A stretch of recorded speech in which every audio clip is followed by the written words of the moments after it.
Eric here with another Gunpla review. This time it's the high grade Gundam Seed 1-144 105 Dagger plus Gunbarrel. So as you can see, it comes with dual beam sabers, which is definitely awesome.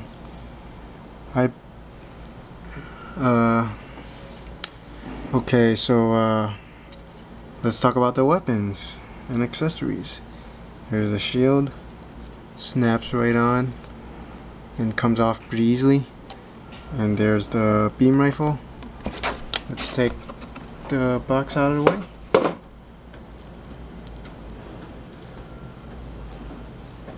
The beam sabers fit snugly into the hand, which is awesome.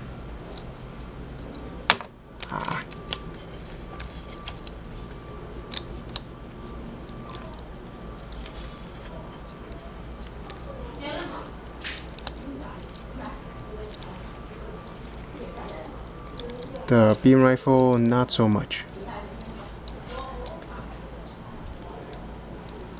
But if you press it in the right way, it'll fit. And the main draw of this kit, in my opinion, is the striker barrel. It's like a mobile armor similar to the one in the first episode of Gundam Seed. And it can go on to the back, which is really awesome. So it's like the Ale Strike Gundam with the backpack, except for this one is I think it's a mobile armor, but I could be wrong. And it comes with its own action base.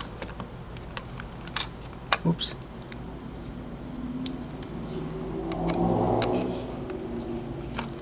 Now I have a problem with the base because the bottom is way too tight, so I'm afraid to put it in all the way, otherwise it'll take me a long time to take out. But take a look. Really, it's not as good as the action base that costs like $6, action base 1 I believe, but I think it'll do. And also you can put the action base for the gun barrel. Let's take a look.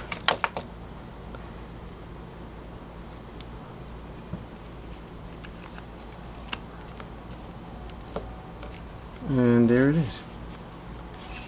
So besides the action base, I also had fitting problems with the missile pods. At the bottom is where you store these pegs and the missiles. For some reason these are way too big for the missile pod. For the cover, I mean. The first time I put it in, it was extremely tight fit. In fact, I heard a snap and lo and behold, it was cracked. So I ended up sanding all four of them, the peg. So instead of being round, it's a square, but of course you can't see on the camera. Even I can barely see.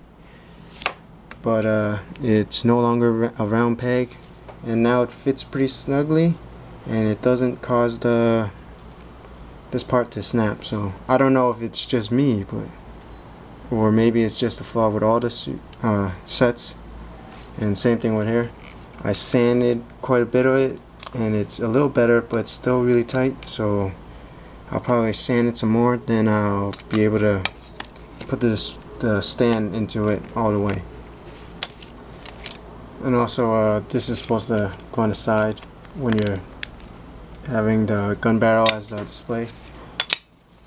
And of course comes with two beam sabers. Came with a bunch of stickers. There's these two and one on the chest. It's really tiny, but in person it looks pretty neat. And then there's 4 triangle stickers on the shoulder pads and 2 sticker decals. There's the orb logo and not sure what that is. Looks like I have no clue. But I guess it's supposed to be like elite status or something. I'm not familiar with the Gundam Seed mobile suit variation, so I have no clue what this is, but apparently it's a upgraded version of the Strike Dagger. The Strike Dagger only has 1 V-fin. Well, I guess it's not a V-fin if there's only one of them. And this one, oh, sorry about that. So the strike dagger, there's only one fin on on the right side. This is new to the strike dagger. In case you weren't able to see, there's those are the two sticker decals. There's also one more supposed to go over here on the shoulder pad, 001 to 003. I decided not to put it on in the rare event I get more than 3 of these kits. I was thinking I could easily get a whole bunch of these for grunt mobile suits for the Gundam C line, because you get the mobile suit and you get like a mobile armor, so you can have like a mini fleet, and then all you need is a bunch of Jins or or Zaku warriors for them to battle with. So let's take a look at articulation.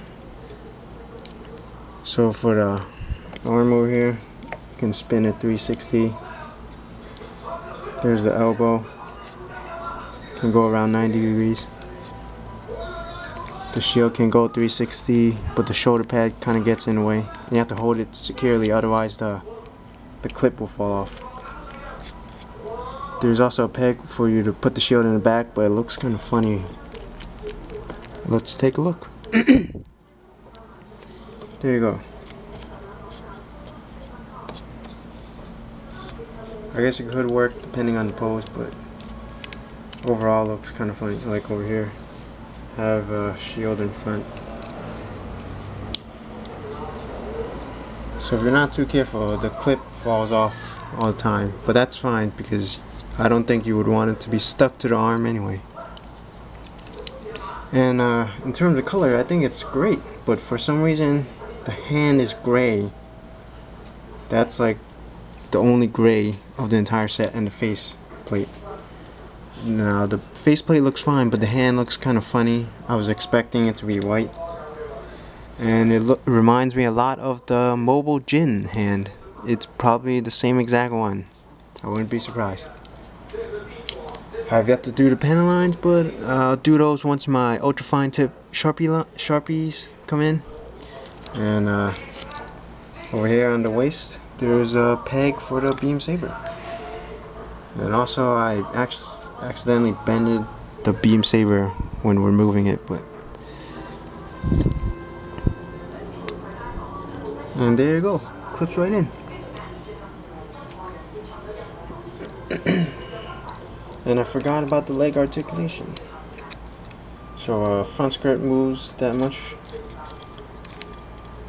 so the leg around 90 degrees. The back skirt does not move, but it doesn't hinder it that much. It can go fairly far, and the knee is, I guess, around 90 degrees, but still looks pretty flexible. And the ankle guard moves up and down.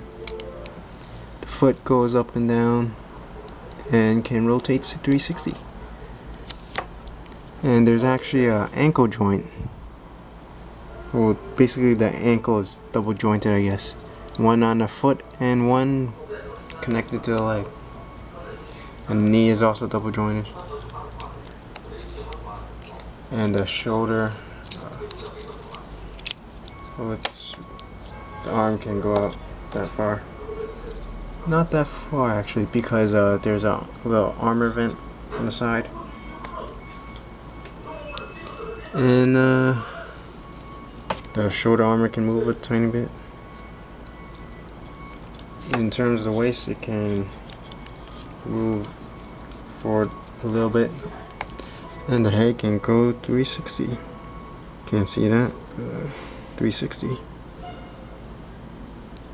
And the side skirt armor can move a tiny bit. It's barely noticeable. And I believe that's it for articulation. Overall, I think it's a pretty amazing set. A great gun suit, and I definitely plan on picking up more of these to make a tiny little army. So once I finish the Slaughter Dagger, which may take a while because of my new order, I'll do a comparison video of this dagger and the Slaughter Dagger and the no grade strike dagger. So that's it for this review. See you guys later.